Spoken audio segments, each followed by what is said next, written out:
আসসালামু আলাইকুম বন্ধুরা, আজকে আবারও একটি নতুন রেসিপি আপনাদের সাথে শেয়ার করতে আসছি।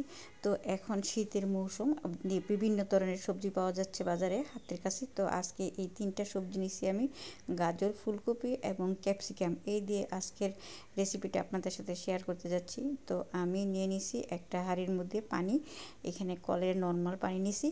তো এই পানির মধ্যে এখন আমি ঢেলে দিচ্ছি মেপে মেপে চাল। এটা হচ্ছে পোলাওর চাল। এই চালটা অনেক দিন থেকে ঘরের মধ্যে আছে, একদম কেরি হয়ে যাচ্ছে। তো এখন আমি এই চালটা দিয়েই আপনাদের সাথে রেসিপিটা শেয়ার করব।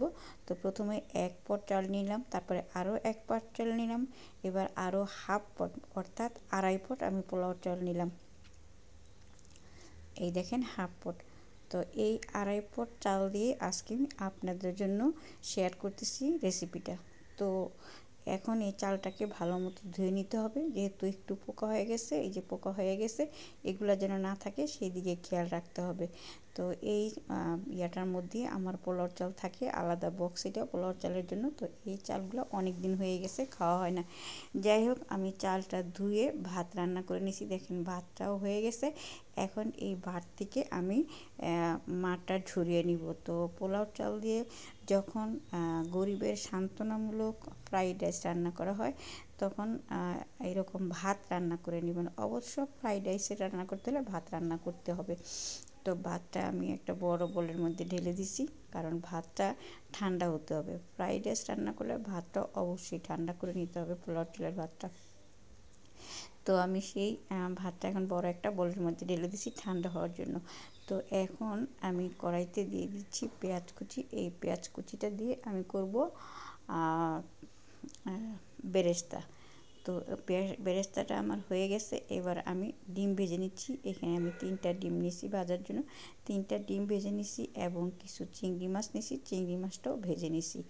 তো এই চিংড়ি মাছটা এবং কোনো কিছুর মধ্যেই আমি আসলে লবণ দিইনি, সবগুলো জিনিস আমি লবণ ছাড়া করছি। তো এই চিংড়ি মাছটা আমার ভাজা হয়ে গেছে, নামিয়ে নিচ্ছি। এবার আমি ভেজে নিচ্ছি 2টো ডিম।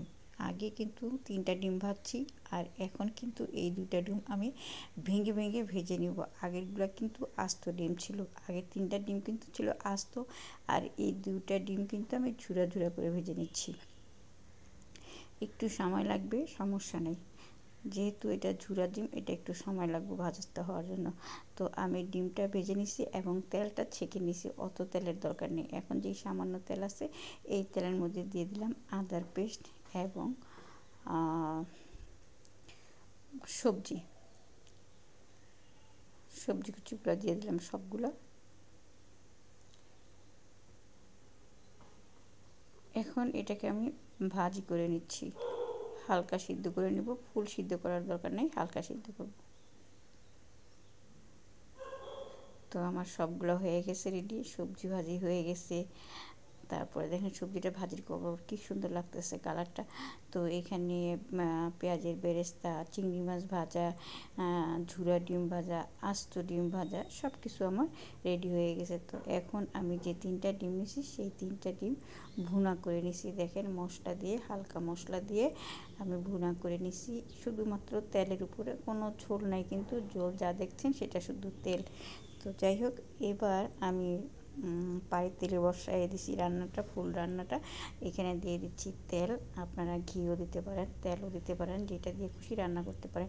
তো এখানে মশলা নিচ্ছি 1/2 চামচ আদা পেস্ট, 1/2 চামচ রসুনের পেস্ট, আর নিচ্ছি 3-4টা এলাচি, আর 2-3 টুকরা দারচিনি। এই হলো মশলা। তো রান্না করা ভাতটা আমি এই তেলের মধ্যে এবং মশলার মধ্যে দিয়ে ভালো মতো উল্টিয়ে পাল্টিয়ে নিচ্ছি। দেখেন ভালো মতো উল্টিয়ে পাল্টে নিচ্ছি। তো এখন এই ভাতটা এত সুন্দর হয়েছে, ঝরঝরা হয়েছে, মানে কল্পনার বাইরে। যাই হোক, এর মধ্যে এখন আমি দিয়ে দিলাম সবজিগুলো, রান্না করা যে সবজিগুলো ছিল ভাজি করা, সেই সবজিগুলো দিয়ে দিলাম। তো এই সবজিগুলো দিয়ে এখন এই চালের মধ্যে, ভাতের মধ্যে ভালো মতো মিশিয়ে নিতে হবে। তো দেখেন আমি ভাতের মধ্যে ভালো মতো মিশিয়ে নিছি, সবগুলা সবজি দিয়ে দিছি। এখন এর মধ্যে দিয়ে দিব লবণ, যেহেতু লবণ কোনোটার মধ্যে দেওয়া হয়নি। লবণটা একটু দেখে দিতে হবে, যাতে করে সব কিছুর মধ্যে সমানভাবে লাগে।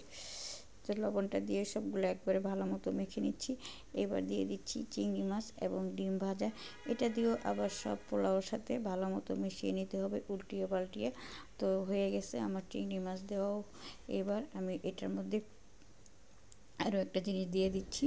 তো এইভাবে যদি গরিবের সান্ত্বনামূলক ফ্রাইড রাইস রান্না করা যায় মাঝে মধ্যে, শীতের সবজি দিয়ে খেতে কিন্তু মন্দ হয় না। তো এবার দিয়ে দেবো স্বাদে ম্যাজিক মশলা, যে স্বাদে ম্যাজিক যে মশলা থাকে ম্যাগির মশলা, এইখানে আমি 2 প্যাকেট মশলা নিছি, 2 প্যাকেট মশলাই আমি দিয়ে দিচ্ছি। তো দেখেন আমি মশলা দিয়ে দিচ্ছি।